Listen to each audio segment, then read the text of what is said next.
Hi hello welcome to our channel. నేనైతే చిక్కుడుకాయ curry చేస్తున్నాను. నేనైతే కొత్తగా చేస్తున్నానండి. ఎందుకంటే నేను మా ఫ్రెండ్ దగ్గర చూసి నేను ట్రై చేస్తున్నాను. బట్ నేనైతే ఎప్పుడు ఇలా చేయలేదు, ఫస్ట్ టైం చేస్తున్నాను. దానికోసమని హాఫ్ కేజీ చిక్కుడుకాయ తీసుకున్నాను. అందులోకి ఒక పెద్ద ఆనియన్ తీసుకున్నాను, 2 పెద్ద టమాటాలు తీసుకున్నాను, పచ్చిమిర్చి, కరివేపాకు, వీటిని చిన్న చిన్నగా తరుక్కున్నానండి. ఆనియన్ అండ్ టమాటో చిన్నగా తరుక్కొని అందులోనే కలుపుకున్నాను, చిక్కుడుకాయలను కలుపుకొని అంటే బాగా అందులోని కారం పొడి, పసుపు, ఆయిల్ వేసి కలుపుకోవాలి. బట్ ఇలా ట్రై చేసేటప్పుడు ఏంటంటే ఆయిల్ అనేది కొంచెం ఎక్కువ పడుతుంది.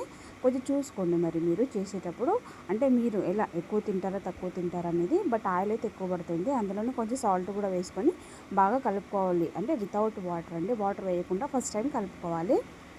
చూడండి, ఆయిల్ అయితే నాకు దగ్గర దగ్గర 2 స్పూన్స్ అయితే వేసుకున్నాను. అంటే స్పూన్స్ అంటే చిన్నది కాదు, పెద్ద స్పూన్స్ వేసుకున్నాను. ఇలా నేను 1 మినిట్ మొత్తం కలుపుకున్నానండి. అంటే బాగా వాటికి చిక్కుడుకాయ పట్టేటట్టుగా కలుపుకున్న తర్వాత అందులోనే కొంచెం, అంటే నేను ఒక 2 కప్స్ వాటర్ అనేది పోసుకున్నాను. 2 కప్స్ వాటర్ పోసుకొని నేను స్టవ్ మీద పెట్టుకున్నాను. అలాగే చూడండి, నా వీడియోస్ చూస్తున్నారు, ప్లీజ్ లైక్ చేయండి, సబ్స్క్రైబ్ చేయండి.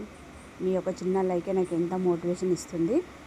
చూడండి, ఇలాగే కలుపుకొని కొంచెం వాటర్ యాడ్ చేసుకొని నేను స్టవ్ మీద పెట్టుకొని, చూడండి ఫస్ట్ పొంగు ఎలా వస్తుందని మాకు బాగా పొంగుతుంది. ఇలా పొంగు వచ్చినప్పుడు మనకు పైన ఏం కప్పొద్దు, పొంగిపోతుంది మొత్తము. ఈ పొంగు మనకు చాలా వరకు, నేనైతే ఒక హాఫ్ అన్ అవర్ అయితే పెట్టుకున్నానండి. హాఫ్ అన్ అవర్లో నాకు కర్రీ అయితే రెడీ అయిపోయింది.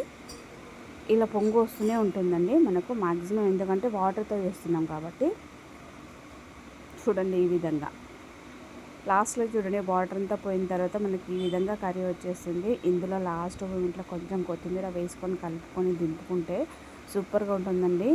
నేనైతే ఫస్ట్ టైం అండి ట్రై చేశాను, సూపర్గా ఉంది. మీరు కూడా ట్రై చేయండి.